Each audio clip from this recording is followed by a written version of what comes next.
Good afternoon, everybody. Rusty Blackwood here, and I welcome you to my Get on the Patio with Rusty video 6. We're moving right along, really. As I said in my last video, I'm not exactly sure just what or how many videos I'm going to do in this series. Um, I suppose it really depends on just, what I want to talk about. Um, and what I have to say.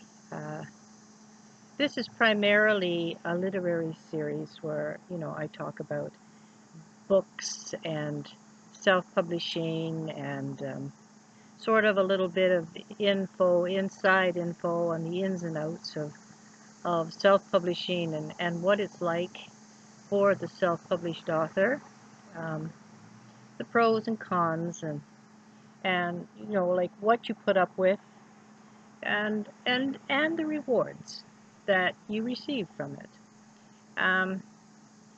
But today, I'm sitting out here a little bit earlier than I normally am out here. It is 3:42 in the afternoon, and it's very, very bright. It's warm. In fact, it's a little hot, to say the least. I do have a nice cold drink of watermelon here, so that if I feel the need, I can revive myself. Um, because I'm doing this series, and I want to cover a broad range of topics and different things that I wish to talk about, um, I'm going to try to do one a day for a little while. I won't be doing one tomorrow because my great-grandson Patrick is visiting again for the day. And so by the end of the day, after he goes home, um, Gigi, as I'm known, is going to be a little wiped out. Even though I'm not the main babysitter, my granddaughter Elizabeth is stepping up to do that. But still, I'm around, and I take part in the festivities and what's going on, and even watching Patrick is tiring, let alone trying to keep up with him. Um, he is just he is just a bundle of energy. If they could bottle that, the world wouldn't have to worry about energy and where it's going to come from. Um, he has enough energy in him in one day to power a section of the city. I swear up and down. Um, but that's good. That's wonderful because it shows he's healthy, and first and foremost, that is the most important part. That he is healthy and he's happy and he's full of beans. And so today, I'm just going to have a little drink here. Cheers to you. That's good. Today I'm going to do something a little bit different than I've been doing, where I've just been talking to you.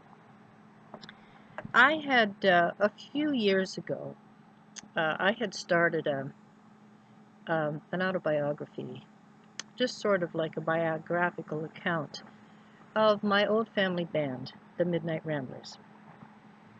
And I wanted to do this while my memories of it are still vivid in my mind. I had always wanted my mother to write an account of the family band. My mother sort of acted as manager and accountant, and she was the one that went after the work. People did business with my mom in order for, to hire the band and the different gigs that we did. Like, we went all over creation. And my mom seen to all of that it was in order and that we were in order and things like that. And I always wanted her write an account of it, but that never happened. And so I thought, well, I'm going to do this while I still have very vivid memories of it. Um, because there's nothing worse than putting off tomorrow what you can do today, and then when you get around to doing it, all of a sudden you can't remember. And so I would very much like to talk to the surviving members of the band, and see what they remember and their take on different things that happened, maybe a bit different than mine, because we each see things differently, and we each perceive things differently, I suppose. But we were all together, and we were all on that stage, and we did our thing weekend after weekend, and the majority of the time, we had a pretty good time. There was always the odd time where if anything would go wrong, it did, and guitars wouldn't stay in tune, um, little things like that, strings, and or you had a cold and your voice wasn't 100%, stuff like that. But you soldiered through because it was a commitment, and so therefore you did it. And so this, I want to read a little bit to you of what I have already written. I'm going to start with the acknowledgments. The name of this piece that I'm writing, which I am writing as Rusty Blackwood, but of course this was before Rusty Blackwood was thought of as I am today. But anyway, because I am writing the piece, it is under my plume de nom, so therefore that is the way it will probably come off sounding. But the name of it is Ramblin' Years, The Midnight Ramblers, A Biographical Account by Rusty Blackwood. I can put my glasses on so that I can sort of read properly here. An undertaking of an unfiction account, such as Ramblin' Years, is not only a huge undertaking on my part, it is a labor of pure love. I was fortunate to be a member of this wonderful group of people from 1963 to 1975. They were not only my family, they were my friends. I believe that is what bonds a musical group, and definitely what keeps them together. I write this account with both pride and sadness, and I truly hope what unfolds before your eyes will help you to understand and appreciate the road a band embarks upon, the endurance to prevail, and the will to see it through. I believe it is even more enjoyable when it is blood kin. Many of the names in this account are now gone, but they are most definitely not forgotten, nor will they ever be. If I possessed the immense power to turn back the passage of time or prevent anyone from leaving this world, I would spare each and every one that has gone on, not just because they are family and friends, but because they were truly special. We walked many miles together and shared many wonderful times throughout the journey. Many names are associated with the Midnight Ramblers. Late members of the band were James Beecroft, John, Johnny, Tallman Jr., Lloyd Leslie Beecroft, Donnie Morrow and Bonnie McPherson Morrow, Laura McPherson Churchill, Tony Dubeck, Ray Hathaway, Patsy Rowe, and Norma Weber Beecroft. Surviving members are Rick Beecroft, Alec Beecroft, Harold Beecroft, Stuart Buck, and me, Carol Beecroft Doan Weir. Late members of the 20th Century Orchestra were James, William, and John Beecroft, and Eric Newman. The 20th Century Orchestra, I must say, was a very early band formed in the very early 1920s, I believe, by my father and his two brothers and their first cousin. And they used to go around doing house parties and receptions and things like that for people. And I thought it's so cool whenever I'd hear my father talk about it, when he would refer to their name, the 20th Century Orchestra. That was just so cool. I would very much like to thank all those who have helped me, taught me, and gave me encouragement along the way. I only hope their lessons were not lost or in vain, for the memory of each one remains in my heart, as well as those exceptional people who put them there. A few words by the author. It is said that music soothes the savage beast, charms disbelievers void of melody in their soul, and entertains the most stellar of tin ears. I don't know about any of these adages, but I do know how it feels to have the ability to express desire and emotion through music. Neither me nor my family counterparts were ever trained professionally on any of our chosen instruments or in the instrument of voice, but we were blessed with the gift of perfect pitch, endless range of rhythm, and the ability to insert these into whatever musical piece we chose to perform. We were lucky to have been born into a family that primarily took these gifts for granted. I don't mean to sound arrogant. That is something that I am not and can abide, and I cannot abide it in anyone.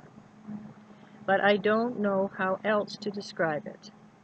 I suppose when you grow up among it, experiencing it, listening to and watching it, it becomes the status quo.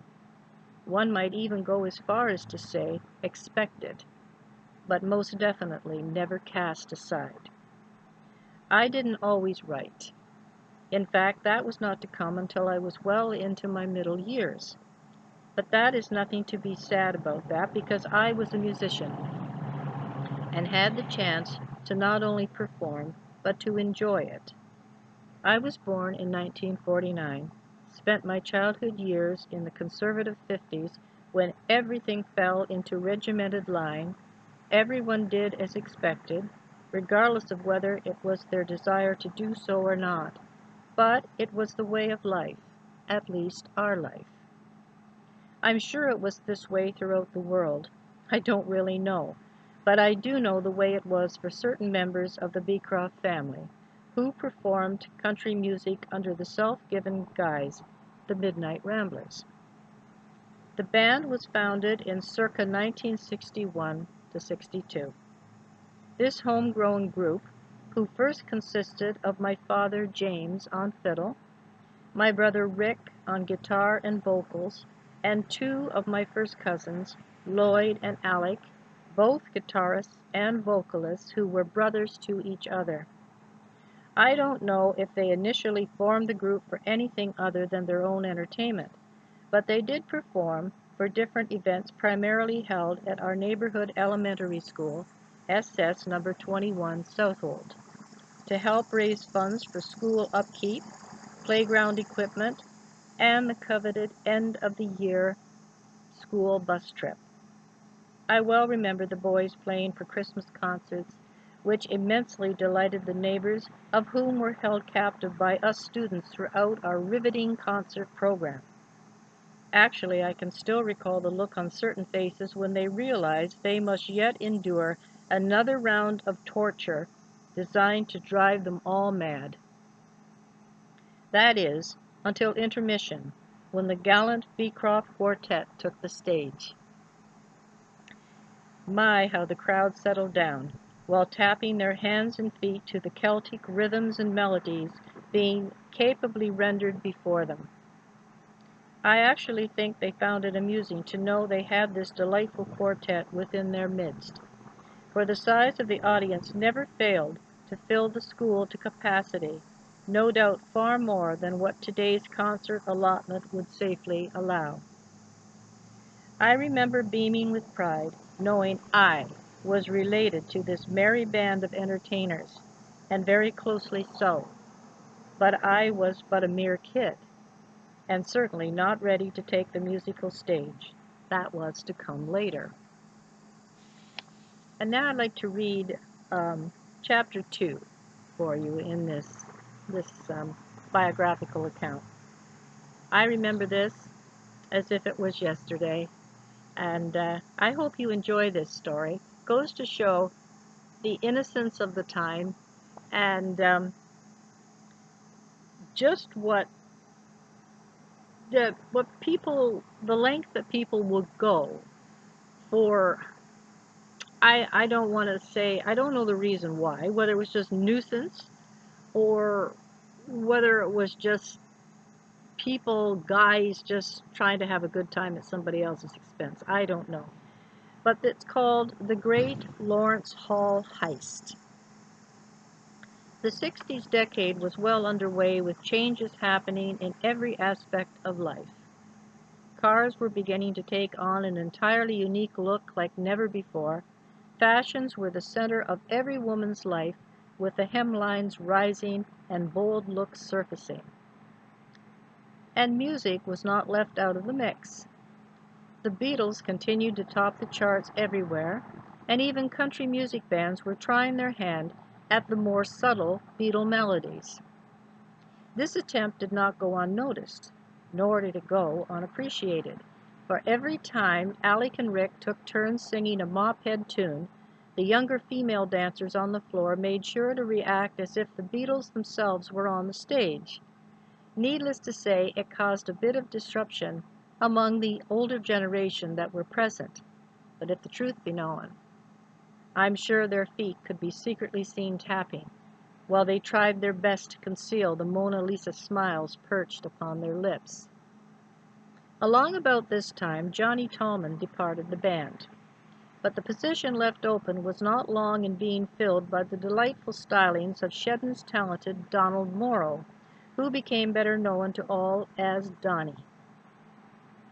I cannot be certain as to whether Donnie was married to Bonnie McPherson before he joined the band, or whether that was where they met, but they certainly contributed much to the music lineup of the evening through their own capabilities, as well as that of a couple. Donnie played upright piano, everything from ragtime to old time, while doing a great rendition of Jerry Lee Lewis in between. He also took his turn at the microphone, and was soon garnering his own following. That might sound rather odd to say, some might even say silly, but it's true. Just because the Midnight Ramblers were a little country band did not mean that they as a group, or the group as individuals, did not garner popularity or a steadfast and loyal following. This was an important factor, because it was through popularity that continuing jobs were found, or offered. But even if they weren't, the band would create their own. As I stated in Chapter 1, the band often produced their own events, everything from supplying the music to Mom taking admission, while young Cousin Johnny manned the pop and chip stand behind her. I think this all added to the reason the Ramblers became as well known as they did, because they did whatever was required to attain work while supplying the best entertainment in return. I well remember attending these functions I speak about, and I never ceased to marvel at all that took place. It truly was an eye-opening experience, especially for someone who loved music, loved the fashions of the time, and all that went along with it. And just because these events took place in a small country hall did not mean for one second that the presence of a large, exciting venue was not present in the mind.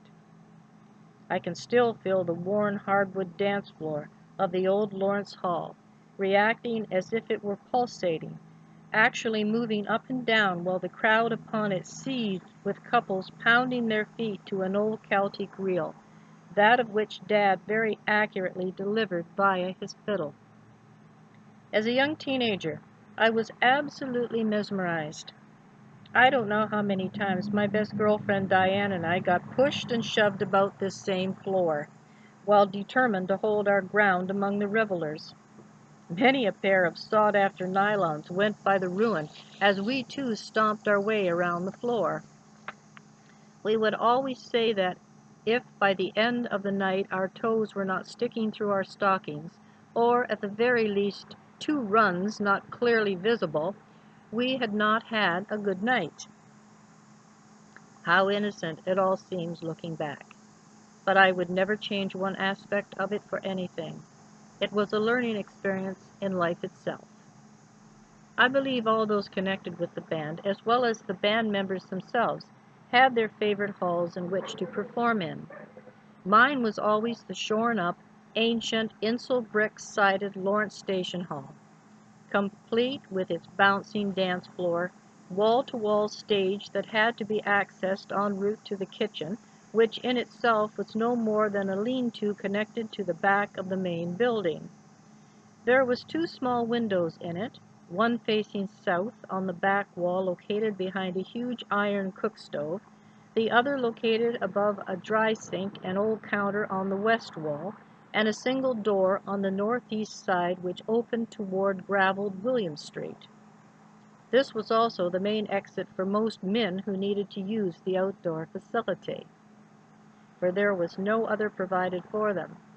On the inside wall, directly behind the stage, was a long, oilcloth-covered table with an open access directly above that which served as a pass-through during lunches and other activities where food was provided.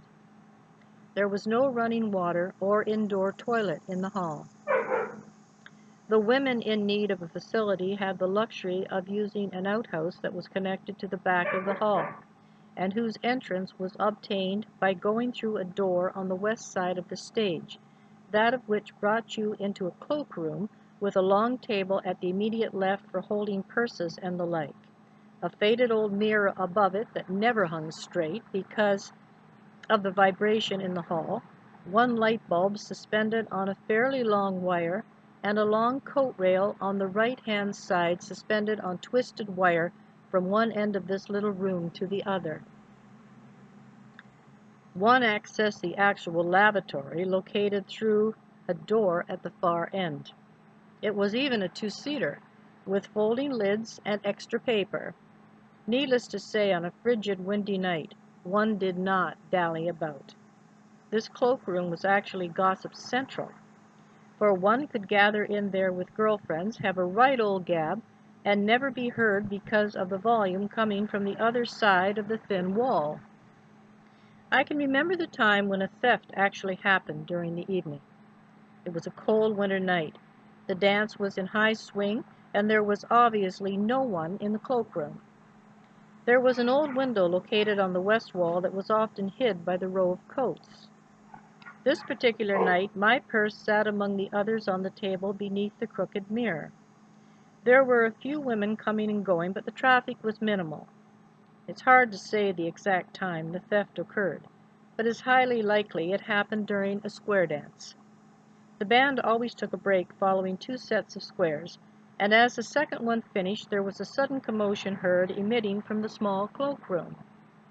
This had occurred when a few ladies, their clothing totally disheveled from dancing, had torn toward the room with impending thoughts of fixing their bedraggled hair and makeup, when they suddenly came upon the fact that the purses were missing.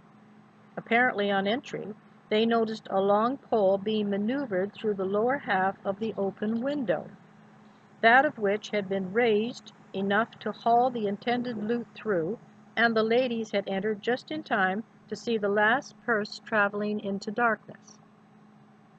There was an immediate search, but the perpetrator or perpetrators were never found. All that remained was an assortment of colorful, discarded purses strewn carelessly about, while the ground aside the hall was littered with contents, but no wallets among the mess.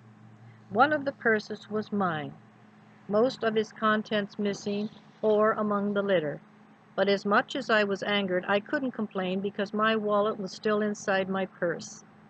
I'm certain the reason it was spared was because it contained no money. This was in the days before credit cards. However, I'm sure many of the ladies would have lost what money they had. It was a rather strange feeling knowing someone tried to steal your belongings, furthermore rummaging through your personal things like a thief on steroids, touching everything, very much as if you yourself were being plundered. The hall board could not be taken to task for one lost penny, because people used this facility at their own risk. For years following, the theft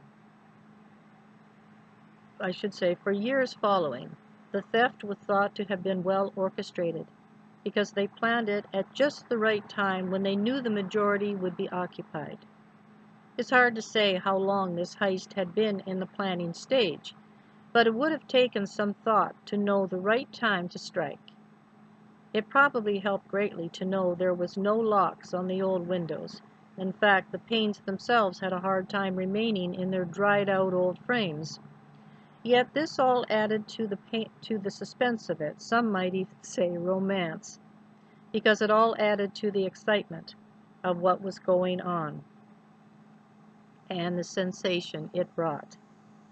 But it was quickly laid to rest, for the very next dance found everyone back, purses fighting for space on the old wooden table beneath the crooked mirror, and the old window not given one further smidgen of thought. Could it have happened again? Quite likely, but it never did. Maybe whomever did it figured they'd best quit while they were ahead. Then again, they might have discovered that the wealth to be found within a country purse was just not worth the effort it took to go after it. So I hope you liked that. I can remember it. I can remember it as if it happened yesterday. This was before I was working with the band. I wasn't in the band yet. I was just one of the revelers there, carrying on, no doubt in taking part in the square dance, because I love to dance, and I would get into as many different dances throughout the night as I could. And it was fun to get to go to these dances, and I think even more fun in knowing that it was my family on the stage. The pride you take when, because it's your family, and they're up there and they're performing, and they're doing all the songs, all the popular songs of the time, and as well as all the old pieces. Myself, my cousins, all of us, we were all raised on that.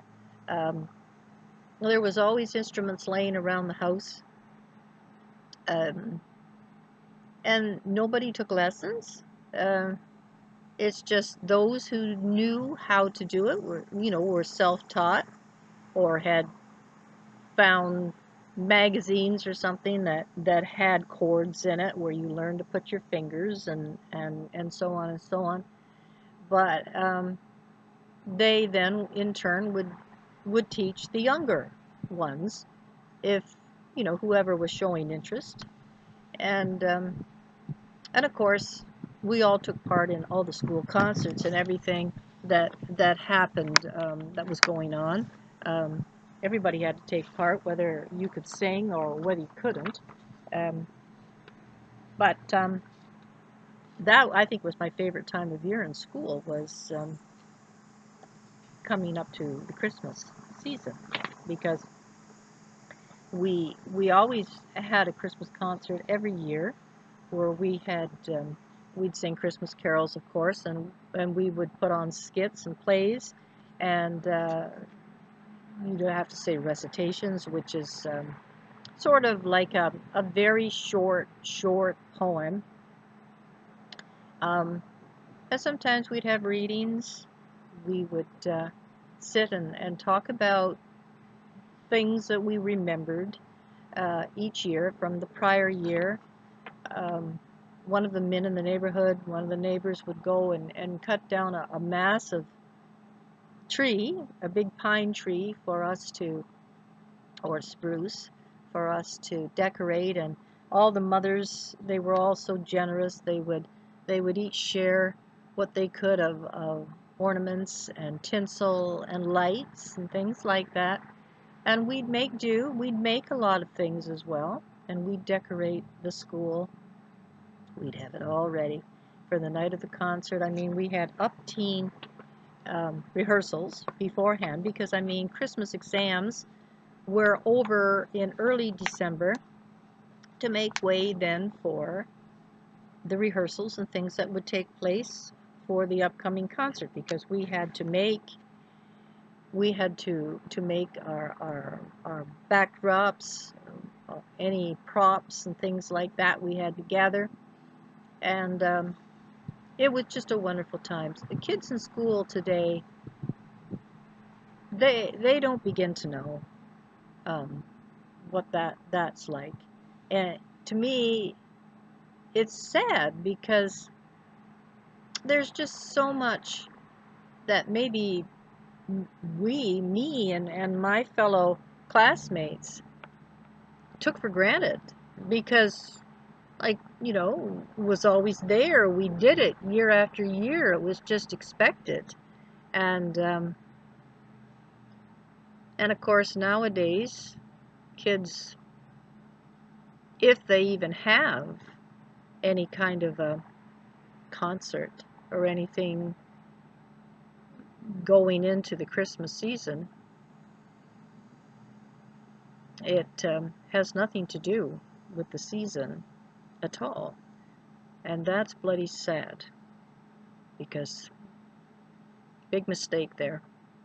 And but that's another subject for another time, and definitely not something that I want to include in my Get on the Patio series here.